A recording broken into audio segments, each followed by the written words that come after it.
दलित में एक अम्बेडकराइट तबका अगर छोड़ दे तो मेजॉरिटी दलित भी हिंदू है।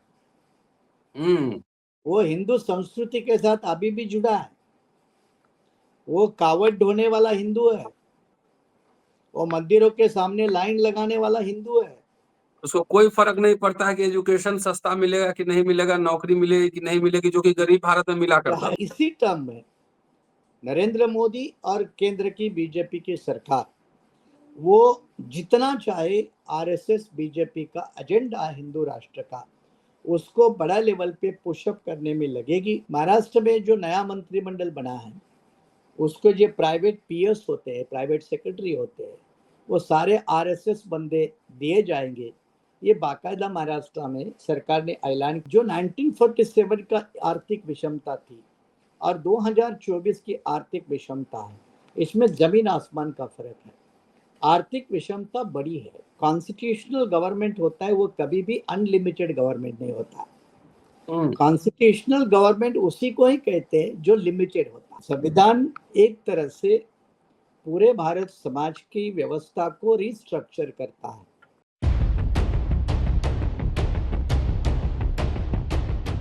भारतीय गणराज्य इंडियन रिपब्लिक के 75 साल की पूर्व संध्या पे अम्बेडकरनामा की एक खास पेशकश है। संविधान से निकला भारतीय गणराज्य 75 साल की यात्रा पूरी होने जा रही है। 75 साल में क्या मिला, क्या खोए, क्या पाया। और मेरी समझ है कि इंडियन कॉन्स्टिट्यूशन, इंडियन रिपब्लिक से ही दलित मिडिल क्लास का फॉर्मेशन हुआ। लेकिन पिछले एक दशक से भारतीय गणराज्य में रिपब्लिक डे तो मनाया जा रहा है, इंडिपेंडेंस डे भी मनाया जा रहा है, लेकिन इस पर हिंदू राष्ट्र का एक तरह से कलेवर चढ़ा हुआ है। हिंदू राष्ट्र की भी बात हो रही है। तो खास तौर से दलित पर्सपेक्टिव से क्या है मायने इंडियन कॉन्स्टिट्यूशन और इंडियन रिपब्लिक के। 26 जनवरी 1950 को संविधान लागू हुआ और जब अंतिम भाषण था संविधान सभा में तो डॉक्टर अंबेडकर ने कहा था कि हम द्वंद्व के युग में प्रवेश करने जा रहे हैं। पॉलिटिकल इक्वालिटी तो होगी लेकिन सोशल एंड इकोनॉमिक इक्वालिटी रहेगी। लंबा भाषण है, उसमें कई बार हम बात कर चुके हैं अंबेडकरनामा पर, और उन्होंने ये चेताया कि जल्दी से जल्दी अगर इस इनइक्वालिटी को दूर नहीं किया गया तो लोग सुरंग बना देंगे, इससे पीड़ित लोग सुरंग बना देंगे। जातियां राष्ट्र विरोधी होती है, तमाम बातें। ये भी कह रहे हैं कि इसी कॉन्स्टिट्यूशन से तानाशाही भी पनप सकता है। सामने देख रहे हैं क्या चल रहा है, नहीं चल रहा है। तमाम इन पहलुओं पे चर्चा होगी और हमारे साथ हैं एडवोकेट डॉक्टर सुरेश माने साहब। एडवोकेट हैं और इसके साथ साथ पॉलिटिकल पार्टी चलाते हैं, बहुजन रिपब्लिकन सोशलिस्ट पार्टी, उसके राष्ट्रीय अध्यक्ष भी। चर्चा आज उन्हीं से करेंगे क्योंकि कॉन्स्टिट्यूशन के एक्सपर्ट भी। स्वागत है सर, जय भीम। हाँ, जय भीम प्रोफेसर। सर पहले ये गणतंत्र दिन के पूर्व संध्या पर अंबेडकर नामा के तरफ से ये जो प्रोग्राम चल रहा है और जो भी दर्शक है उनको गणतंत्र दिन की हार्दिक बधाइयाँ ये देना बहुत ज़रूरी है जी। ये 76th रिपब्लिक डे जी 75 साल का एक अमृत महोत्सव सरकारों ने कई आदेश तो निकाले, पार्लियामेंट में थोड़ी बहुत बहस भी की, कुछ खास उसमें से नहीं निकला। या किसी ने घर घर संविधान के नारे लगाए तो कोई संविधान का मंदिर बनाने की बात कर रहा था, तो किसी ने सर्वतोपरि बयान दिए कि हमारे लिए संविधान ही सर्वोच्च है। तो इस तरह की बयानबाजी तो पिछले एक साल में काफ़ी बड़ी आई। उसमें 2024 के लोकसभा चुनाव में संविधान और लोकतंत्र एक बड़ा चुनावी मुद्दा रहा जिसने भारत के जनमानस को प्रभावित किया, वोटिंग रिजल्ट को प्रभावित किया। तो कुल मिला के पिछले एक साल से मुद्दा बड़ा भारी देश भर छाया रहा। अब जब रिपब्लिक डे 76 हम मना रहे हैं तो भारतीय रिपब्लिक के बारे में संविधानकर्ताओं ने क्या कहा, पोस्ट कॉन्स्टिट्यूट असेंबली लोगों ने क्या कहा, इसको जरा देखने की जरूरत है। संविधानकर्ताओं ने कहा कि भाई ये एक देश का नया चार्टर है, ये एक एग्रीमेंट है, करार है, इससे भविष्य का भारत किस तरह से बनेगा, इसका दिशा दिग्दर्शन इस संविधान में है। सिर्फ दिशा दिग्दर्शन ही नहीं, बल्कि आदेश ही है। आदेश क्योंकि कुछ धाराएं संविधान की कोर्ट में इम्प्लीमेंटेशन करने वाली है और इसीलिए ये आदेश भी है। आदेश किसको रहा, दिशा दिग्दर्शन किसको रहा, तो कार्यपालिका को रहा, न्यायपालिका को रहा, विधिमंडल के लोगों को रहा, या जो भी संवैधानिक या कानूनी पदों पर विराजमान है उन सभी के लिए दिशा निर्देशन भी रहा और आदेश भी रहा। अब ये आदेश और दिशा निर्देशों की चर्चा करेंगे तो संविधान पढ़ना जरूरी है। संविधान एक तरह से पूरे भारत समाज की व्यवस्था को रिस्ट्रक्चर करता है। रिस्ट्रक्चर इसका मतलब है पुरानी परंपरा को खंडित करना, उसका डिस्ट्रक्शन करना और नई रचनाएं पैदा करना, इसको कहते हैं कंस्ट्रक्शन। अमेरिका ने भी सिविल वॉर के बाद जो नए प्रयास शुरू किए उसको कंस्ट्रक्शन इरा कहते हैं या रिकंस्ट्रक्टिव इरा कहते हैं। क्यों कहा जाता है? क्योंकि उसमें अमेरिकन व्यवस्था में भारी बदलाव लाए गए, इसके लिए उसको रिकंस्ट्रक्टिव इरा कहा जाता है। भारतीय संविधान ने भी मूलभूत बदलाव लाने वाली व्यवस्था, मैकेनिज्म, जिसको हम गवर्निंग मैकेनिज्म कहते हैं। तो कॉन्स्टिट्यूशन क्या है? कॉन्स्टिट्यूशन है ये गवर्निंग मैकेनिज्म है। तो एक बेहतरीन गवर्निंग मैकेनिज्म दे दी, उसके अंदर किसी भी गवर्नमेंट के ऑर्गन को सुप्रीम अधिकार नहीं दिए। संविधान ने अपने पास सुप्रीमता रखी, जिसको बाद में कई सुप्रीम कोर्ट के फैसलों ने उचित ठहराया कि पार्लियामेंट नहीं सुप्रीम, जुडिशरी नहीं, बल्कि संविधान सुप्रीम है। इस तरह के जजमेंट काफी आए जो आज भी प्रचलित है। इसके बावजूद जिनका आपने जिक्र किया कि बाबा साहब का जो आखिरी भाषण है संविधान सभा का 25 नवंबर 1949 का, एक दिन संविधान को एडॉप्शन करने के पहले कई सारे इशारे हैं कम्युनल पॉलिटिक्स को लेकर, कॉन्स्टिट्यूशनल मोरालिटी को लेकर, कॉन्स्टिट्यूशनल लिमिटेशंस को लेकर।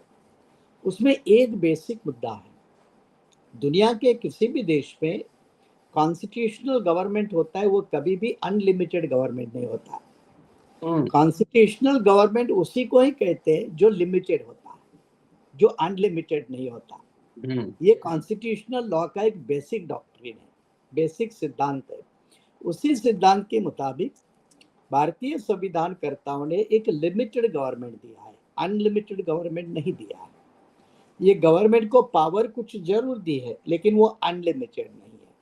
वो पावर किस तरह का इस्तेमाल करे उसके भी चैनल कई मैकेनिज्म के माध्यम से लगा है, ताकि वो पावर कोई आर्बिट्ररी लेवल पे इस्तेमाल ना हो, कोई इलीगल लेवल पे इस्तेमाल ना हो। इसको कहते हैं अब्यूज ऑफ कॉन्स्टिट्यूशन, ये ना हो, ये भी व्यवस्था संविधान में की है। लेकिन जहां तक बाबा साहब के उन इशारों का सवाल है कि 25 जनवरी हम एक कॉन्ट्रडिक्शन के जिंदगी में पधार रहे हैं या प्रवेश करेंगे। आर्थिक समता नहीं होगी, सामाजिक समता, राजनीतिक समता, एक वोट की एक कीमत और एक आदमी का एक वोट, इसके लिए तो कुछ हद तक आ जाएगी।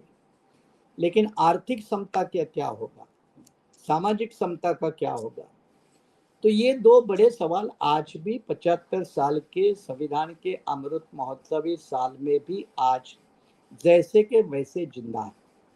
जैसे कि वैसे मैं जब जिंदा कह रहा हूं तो एक तरफ से इसमें सामाजिक समता की तरफ हम थोड़े बहुत बढ़े हैं।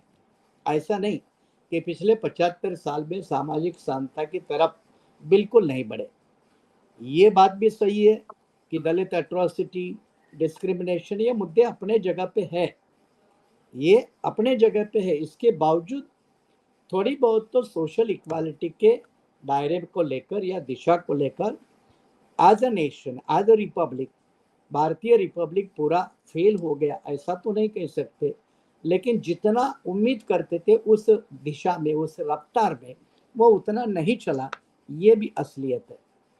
लेकिन आर्थिक विषमता को लेकर, जो 1947 का आर्थिक विषमता थी और 2024 की आर्थिक विषमता है, इसमें जमीन आसमान का फर्क है। आर्थिक विषमता बड़ी है, तो आर्थिक समता जो संविधान की गारंटी है, उस लेवल पर जितनी भी सरकारें आए, जितनी भी नीतिकार आए, जितने भी पॉलिसी मेकर आए, वो आर्थिक समता को लेकर फेल हो गए। संविधान के आर्टिकल 38, 39 प्रियम्बल की आर्थिक समता की बात, इसको लेकर हर सरकार लगभग इस मोर्चे पर फेल रही। कारण लिबरलाइजेशन का हो, प्राइवेटाइजेशन का हो, ग्लोबलाइजेशन का हो। लेकिन यहाँ हम फिर एक बार वर्तमान अमेरिका की तरफ देख सकते हैं कि जो अमेरिका ग्लोबलाइजेशन का नारा खुद लेकर देश भर घूम रहा था, डिंडोरा पीट रहा था, दुनिया के कई देशों को मजबूर करा रहा था, वो अमेरिका आज ग्लोबलाइजेशन का नारा छोड़कर लोकलाइजेशन की तरफ वापस मुड़ा है। जो अमेरिका, उसकी एक बड़ी पॉलिसी थी डाइवर्सिफिकेशन या डाइवर्सिटी, मतलब एक इंक्लूसिव पॉलिसी थी, वो अमेरिका फिर वापस जा रहा है। और इंडिया को इंक्लूसिव पॉलिसी करने को कहा, तो इंडिया की रफ्तार इंक्लूसिव पॉलिसी को लेकर अभी तक उतनी लेवल पे नहीं पहुंची जितनी अमेरिका में भी पहुंची थी। जहां तक ये रिपब्लिक का सवाल है, तो आप लोग अच्छी तरह से जानते हैं कि कई इंडियन रिपब्लिक के ऊपर किताबें आई। कई लोगों ने कहा कि ये बनाना रिपब्लिक है, सॉफ्ट रिपब्लिक है, सॉफ्ट स्टेट है। ऐसा क्यों कहा गया, क्यों इस तरह से डिस्क्रिप्शन हुआ इंडियन रिपब्लिक का? और उसका कारण है कि यहाँ के हुक्मरान कानून के मुताबिक, संविधान के आज्ञा के मुताबिक गवर्नेंस करने में फेल हो गए। It is called as misgovernance और माल गवर्नेंस। ये माल गवर्नेंस ये प्रमुख कारण रहा, जिसके कारण संविधानकारों की नीतियां, संविधानकारों ने जो तय हुआ था, उसमें एक मैं हमेशा उदाहरण देता हूँ। संविधानकर्ताओं ने एक आर्टिकल ओरिजिनल 45 था और उसके लिए 10 साल का टाइम लिमिट लगाया था कि 10 साल के अंदर यह संविधान शुरू होते ही हर बच्चे को 14 साल के अंदर वाला लड़का और लड़की, irrespective of caste, creed, religion, उसको फ्री एंड कंपलसरी एजुकेशन देना चाहिए। अगर ये किसी भी सरकार ने अगर इम्प्लीमेंट किया होता, तो शायद आज का रिपब्लिक की तस्वीर अलग होती, चेहरा नजर अलग आता। जो कम्युनल पॉलिटिक्स की बात कर रहे हैं हम, या कई और एंटी संविधान, एंटी नेशन की जो बातें चल रही है, शायद वो कल्चर डेवलप नहीं होती। और इसके लिए एक संविधान ने जो कल्चर दी, कॉन्स्टिट्यूशनल कल्चर इस देश को दी, ये कॉन्स्टिट्यूशनल कल्चर का यहाँ के हजारों साल की जो एक कल्चर है, जो अनजस्ट है, जो अनडेमोक्रेटिक है, एंटी डेमोक्रेटिक है, उसके साथ हमेशा संघर्ष रहा। और उसी का ही परिणाम, जिसका आपने जिक्र किया कि हिंदू राष्ट्र को लेकर या कम्युनल पॉलिटिक्स को लेकर या नेशनल इंटरेस्ट के ऊपर जाति धर्म के राजनीति को लेकर जो राजनीतिक क्लास, पॉलिटिकल क्लास के माध्यम से जो पैतरेबाजी चल रही है, वो संविधान के साथ वफादारी नहीं, एक तरह से संविधान का अपमान है, संविधान के नीति का अपमान है। और उसी के चलते ये हिंदू राष्ट्र जैसे बातें आज हम लोगों को सुननी पड़ रही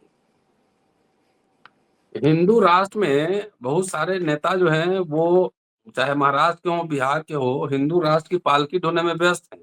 उनको नहीं पता है कि इंडियन रिपब्लिक से उन्हें जो मिला है सब कुछ, और ये इंडियन रिपब्लिक पे अगर किसी तरह का हमला होगा, वैचारिक हमला होगा, तो इसका नुकसान उन्हें भी होगा। जी ये जी ये बात 2019 के लोकसभा चुनाव में साबित हो चुकी है। जी वैसे हिंदू राष्ट्र की बात आज की नहीं है। 1950 को लेकर कुछ लोगों ने इस बात को संविधान सभा के अंदर भी उठाया था। फिर 1965 में आरएसएस के विचारक गोलवलकर, हेडगेवार, इनके माध्यम से भी आई थी। सोशोलॉजिकल और आइडियोलॉजी लेवल कर सावरकर जैसे लोगों के माध्यम से आई थी। कई लोगों ने उसको आगे किया, बल्कि ये बात नहीं बन पाई। क्यों बन नहीं पाई?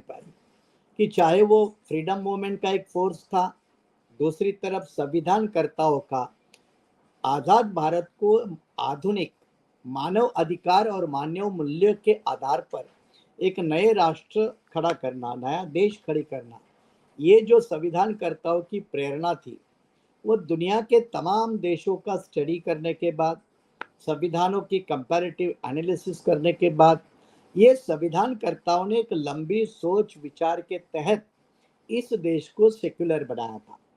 हालांकि सेक्युलरिज्म के ऊपर हमले तो बहुत हुए, चाहे बाबरी मस्जिद डिमोलिशन का मामला हो, या वर्तमान में ज्ञान व्यापी को लेकर चल रहा मामला हो, या प्लेसेस ऑफ वर्शिप एक्ट 1991 को लेकर जो राजनीति चल रही है वो मामला हो, या वक्फ बोर्ड को लेकर जो जेपीसी के माध्यम से आजकल पार्लियामेंट के अंदर जो गर्मा गर्मी हुई, उन तमाम मामलों को हो।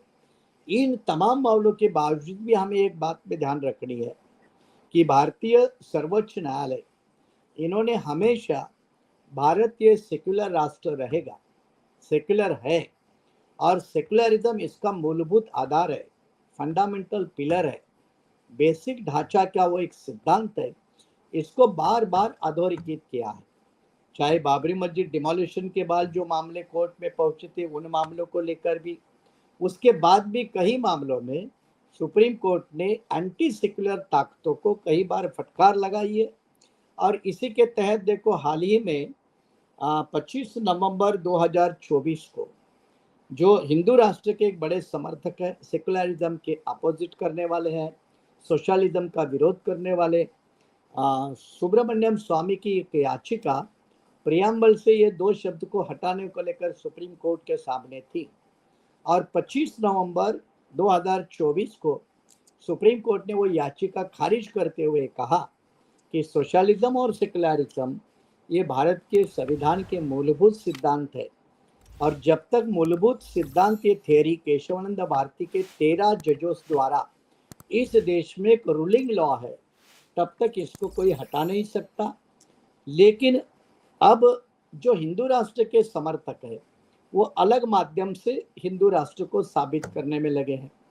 इसलिए उनका लेटेस्ट प्रोजेक्ट है कि पूरे देश में खोदकाम करो, खुदाई करो, और खुदाई करके या हिंदू कल्चर कितने सालों से है, सदियों से है, ये दिखाने के लिए वो कभी कभी आर्कियोलॉजिकल सर्वे ऑफ इंडिया, ये जो गवर्नमेंटल मैकेनिज्म है, मशीनरी है, इसका भी दुरुपयोग करके मामले चाहे संभल के हो, मामले कहीं और हो, इनका सहारा लेकर ये देश एक तरह से हिंदू का है ये दिखाने पे तुले है।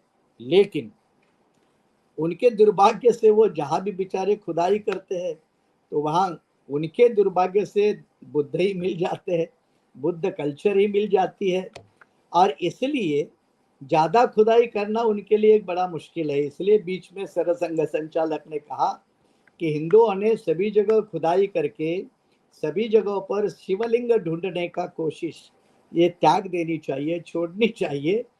ये आरएसएस वाले भी अच्छी तरह से समझते हैं।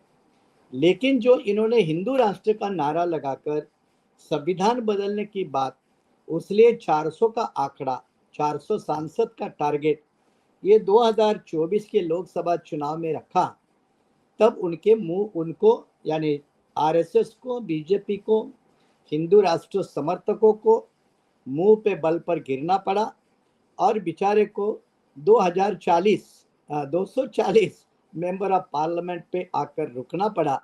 सिंपल मेजॉरिटी भी नहीं मिल पाई, तो 400 का आंकड़ा छोड़िए। तो इस माध्यम से भी एक तरह भारत के जनता ने हिंदू राष्ट्र या हिंदू कल्चरल पॉलिटिक्स, जो नेशनलिज्म के नाम पे, राष्ट्रीयता के नाम पे आरएसएस और बीजेपी के माध्यम से इस देश में परस्यू की जा रही है, उसका जवाब वोटरों ने इस देश के दिया। और उस वोटरों का जिक्र जरूर होना चाहिए, उसमें मेजॉरिटी दलित तबका रहा, मेजॉरिटी आदिवासी तबका रहा, मेजॉरिटी बैकवर्ड तबका रहा, मेजॉरिटी ट्राइबल तबका रहा, माइनॉरिटी रहा। तो ये जो मेजॉरिटी क्लास है भारत का डेमोग्राफिकली, उन्होंने इसके खिलाफ ये 2024 के लोकसभा चुनाव में मैंडेट दिया, वर्डिक्ट दिया। फिर भी अगर संघ परिवार और बीजेपी बाज नहीं आते, क्योंकि वो चाहते होंगे कि 2025 ये आरएसएस का 1.25 साल है। पता नहीं हमें अगली बार कोई टर्म मिलेगी या नहीं मिलेगी, क्योंकि हम स्टेबलाइजिंग पॉलिटिकल लेवल पे पहुंचे थे लेकिन फिर नीचे आने लगे। तो एक तरफ से पॉलिटिकल ग्राफ बीजेपी का ढलान पर शुरू हो गया, तो अगले लोकसभा चुनाव में शायद इतना ऊंचा नहीं रहेगा।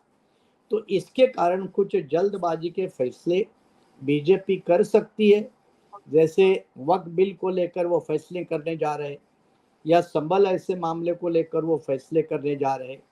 लेकिन मुझे लगता है इन तमाम फैसलों से भारत का रिपब्लिक कमज़ोर होगा, भारत का संविधान कमज़ोर होगा, और ये संविधान और रिपब्लिक कमज़ोर करने का काम ऐसी संविधान विरोधी, गणतंत्र विरोधी, रिपब्लिक विरोधी ताकतें इस देश में करेगी या कर रही है। लेकिन उसको फेल्यूर है, ये भी एक नया इतिहास देश के सामने आ जाएगा। सर एक बात और बहुत इंपॉर्टेंट बात है कि बगैर घोषणा किए हुए भी अगर जो कॉन्स्टिट्यूशनल बॉडीज हैं, इंस्टीट्यूशंस हैं, उसको कमजोर कर दिया जाए, डिफंक्ट कर दिया जाए, show me your face I will show you the rules, ये लागू हो जाए, show me your ideology show me your party I will show you the rules, ये अगर लागू हो जाए तो इसका इशारा तो डॉक्टर अंबेडकर ने किया है अपने भाषणों में और कॉन्स्टिट्यूशनल मोरालिटी की बात की है, ओपोजिशन पार्टीज की बात की है कि ओपोजिशन का क्या रोल है और सत्ता पक्ष को कैसे बिहेव करना चाहिए। तो ये तो कई वर्षों से देखा जा रहा है कि जो कॉन्स्टिट्यूशनल बॉडीज हैं, उसका धीरे-धीरे जो है डिटोरिएशन हो रहा है। वो प्रॉपर जो काम करना चाहिए, चाहे थाने में चले जाइए, चाहे कहीं भी चले जाइए। कई सुप्रीम कोर्ट के भी मामले आए हैं, चाहे बाबरी मस्जिद का मसला हो, चाहे ईडब्ल्यूएस का मसला हो, चाहे एससी-एसटी एक्ट का मसला भी था, आपने देखा होगा। तो इसको कैसे देखोगे? कोई घोषणा नहीं होगी कि हम संविधान खत्म कर रहे हैं, रिपब्लिक पे हिंदू राष्ट्र ला रहे हैं, लेकिन जो प्रशासनिक जो बॉडीज हैं, जो जो एडमिनिस्ट्रेटिव बॉडीज हैं, अगर उसी तरीके से काम करने लगे, तब क्या होगा? यूनिवर्सिटी में आजकल राम ये रसायन खुल रहा है, ये रामालय खुल रहा है, गौमूत्र, हिंदू स्टडीज, गौ पालन, ये सब कराया जा रहा है। तो एक तरीके से बगैर संविधान को बदले हुए ये काम तो हो ही रहा है ना वो। यहाँ यहाँ प्रोफेसर जी 2 बातें ध्यान में रखनी चाहिए और हमें भी समझनी चाहिए। एक, बिना संविधान के लिटरेरी रूप में छेड़छाड़ किए बगैर बीजेपी बहुत कुछ कर रहे हैं जिसका आपने जिक्र किया, जी। और वो डायरेक्टली वो हिंदू नेशन की तरफ जाता है, चाहे वो कुंभ मेला में और कुछ करने के मामले हो या और कुछ हो, जो आपने अभी उनको गिना है, वो तो कर रही है। दूसरी तरफ विपक्ष जितना मजबूती के साथ इसके खिलाफ लड़ना चाहिए, हुँ, इस एजेंडे के ऊपर इस एजेंडे के ऊपर उतना शक्तिशाली नजर से, ताकत से विपक्ष या देश की अन्य पार्टियां वो उतनी ताकत से लड़ती हुई नजर नहीं आती।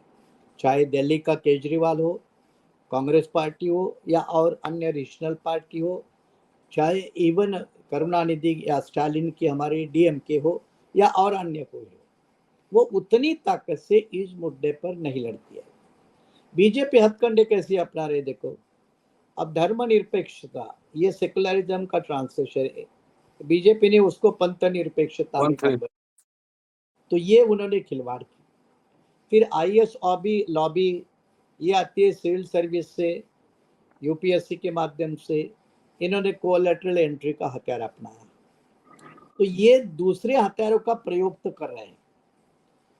1991 प्लेसेस ऑफ वर्शिप एक्ट ये सीधा कहता है कि जो भी धार्मिक स्थल है उसको 15 अगस्त 1947 की यथास्थिति को बरकरार रखे।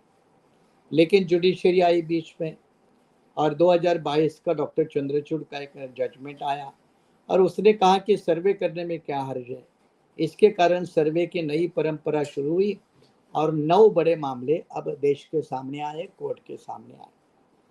तो बीजेपी और आरएसएस अपने एजेंडे से नहीं हटी है, चाहे वाइस चांसलर की अपॉइंटमेंट हो, चाहे यूनिवर्सिटी में नए कोर्सेज शुरू करने हो, और हाल ही में उन्होंने आरएसएस के जो बैन ऑर्गेनाइजेशन था शासकीय गवर्नमेंटल मशीनरी के लेवल पे, तो उन्होंने खुला कर दिया कि हुँ, आरएसएस के लोग अब सरकारी इसमें आ सकते, कोई दिक्कत नहीं है।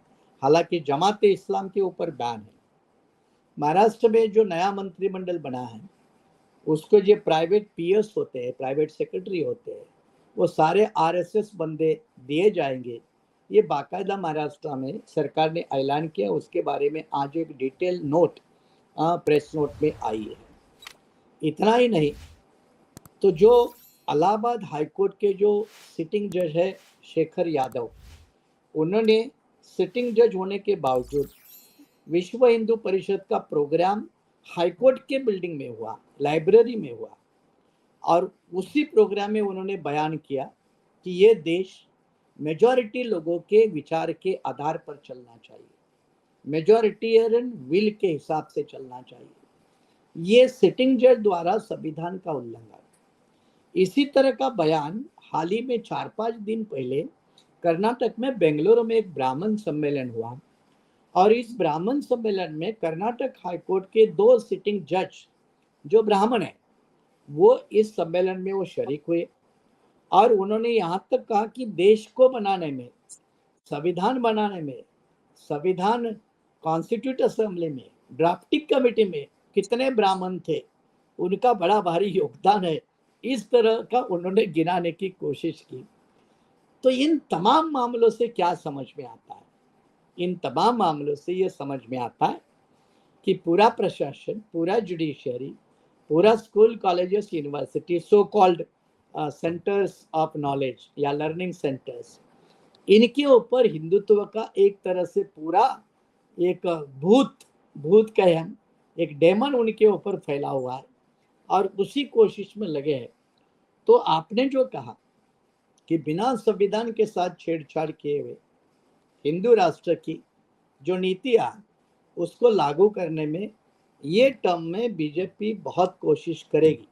मैंने पहले ही कहा, बीजेपी को अब लगता है कि शायद अगली बार गारंटी नहीं कि हम कितनी संख्या में आएंगे। हालांकि वो कोशिश करेंगे, करना भी चाहिए, राजनीतिक दल है, वो अलग बात है, लेकिन उनको भरोसा नहीं है।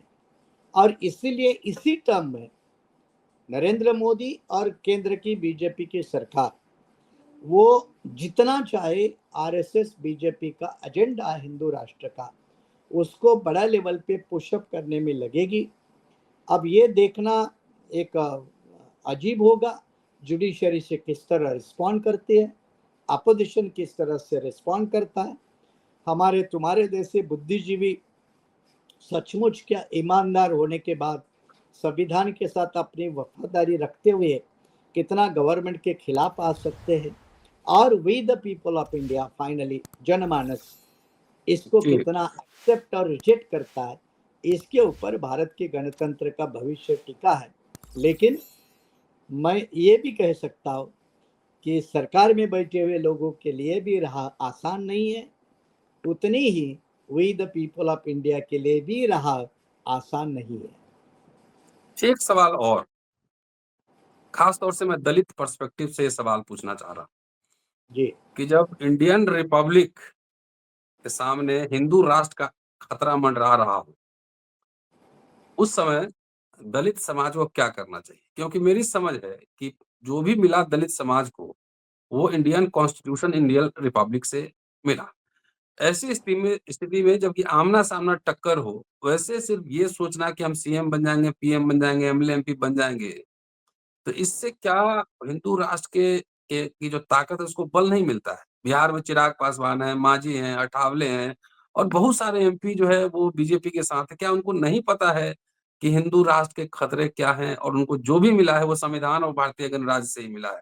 क्या करना चाहिए लोगों को? वो जानते हैं कि जो भी मिला है संविधान के माध्यम से मिला है, लेकिन यही हिंदू लोग हैं, यही हिंदू है, और इन हिंदू को हिंदू राष्ट्र में शर्म नहीं आएगी। इसलिए आपने जो कहा कि दलित पर्सपेक्टिव, बैकवर्ड पर्सपेक्टिव, माइनॉरिटी, जो भी है, ये जो पर्सपेक्टिव है, यहाँ हमें इस सच्चाई को समझना होगा कि दलित में एक अम्बेडकराइट तबका अगर छोड़ दे तो मेजॉरिटी दलित भी हिंदू है। वो हिंदू संस्कृति के साथ अभी भी जुड़ा है, वो कावड़ ढोने वाला हिंदू है, वो मंदिरों के सामने लाइन लगाने वाला हिंदू है। उसको कोई फर्क नहीं पड़ता है कि एजुकेशन सस्ता मिलेगा कि नहीं मिलेगा, नौकरी मिलेगी कि नहीं मिलेगी, जो कि गरीब भारत में मिला करता था। शायद मैं निगेटिव रंग से कहूँ, ये जो मिल रहा है उसको जिस दिन बंद होगा तब उसको शायद पता चलेगा संविधान क्या है या संविधान ने क्या दिया। शायद ये उसको सब आसानी से मिला है, बिना स्ट्रगल किए हुए, बिना अंबेडकरी आंदोलन के हिस्सा बने हुए ये मिला है। और जो चीज मुफ्त में मिलती है उसकी कोई कीमत नहीं होती। ये सब जब जाएगा ना तब आटे दाल का भाव इनके समझ में आएगा। हम नहीं चाहते कि ऐसा हो, आखिर वो भी शोषित वर्ग के लोग हैं, लेकिन हम ये जरूर चाहेंगे कि 76 ईयर में जब भारत का संविधान एंटर कर रहा है और संविधान की बहुत बड़े लेवल पे सरकार, कई लोग जय जय कर रहे हैं, तो उस जय जयकार में सही संविधान को गायब करने की कोशिशें, चाहे हिंदू राष्ट्र के नाम पे हो, अन्य कोई षड्यंत्र के तहत हो, या विचारवंतों के नाम पे कोई प्रधानमंत्री के सलाहकार के नाम पे हो, या जो भी है, उनके सारे षड्यंत्र अगर नहीं समझेंगे तो जितना हासिल कर पाए हैं उससे ज्यादा उनको गंवाना पड़ेगा। ये अगर सबक नहीं सीखे तो फिर वक्त उनको सिखाएगा। चलिए सर, शुक्रिया बहुत शानदार बातचीत के लिए। और ये था अम्बेडकरनामा का रिपब्लिक डे के पूर्व संध्या पर विशेष एपिसोड। पूरा देखते रहिए, शेयर और सब्सक्राइब कीजिए। और क्या खतरे हो सकते हैं, खास तौर से मैं दलित समाज से बार-बार अपील करता हूँ कि संविधान के क्या मायने हैं और हिंदू राष्ट्र के क्या मायने हैं, जरा इसको समझने की कोशिश कीजिए। बगैर संघर्ष के मिला है, जो मिला है उससे ज्यादा आपके खोने की संभावना भविष्य में दिख रही है। शुक्रिया, देखते रहिए अम्बेडकरनामा। Thank you sir. शुक्रिया, शुक्रिया प्रोफेसर।